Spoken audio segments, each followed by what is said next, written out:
Good morning mga me! Welcome na naman sa panibagong araw ng buhay ko bilang isang full-time mom. Halos alas 2 na ng umaga kami gumising ni baby at hanggang ngayon di pa siya natutulog. Pero naman, ilagay ko na lang muna siya sa kanyang stroller. Ayan, this time natulog na siya at nakapaghugas na ako ng plato dyan at nakapagligpit ng kaunti. So, ito yung mga inugasan ko. Pinaglagyan na mga pagkain kahapon. Kasi naghanda kami ng kaunti. Dito, piyesta kasi dito sa amin kahapon sa barangay namin.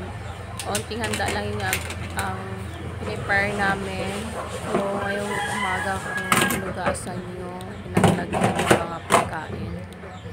Ayan. Inuunti-unti ko yung mga gawain habang natulog na yung bulinggit dahil grabe ilang araw na nag-change yung mood niya sa pagtulog.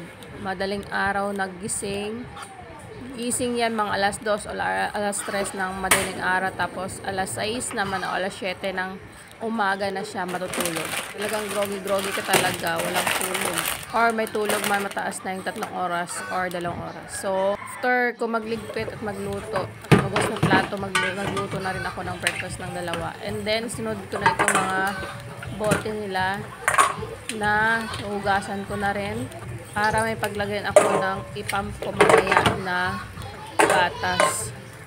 Dahil kagabi naubos talaga yung mga bote niya, lagyan ko ng gatas.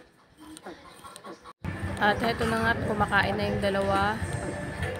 Nagpansit canton lang yung dalawa at saka sunny side up egg.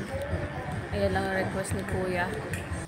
At ito naman, binanlian ko na din yung mga bote ng dalawa para naman maitabi at magamit na mamaya. So that is for today mga me. Thank you for watching. Please subscribe my channel po. God bless!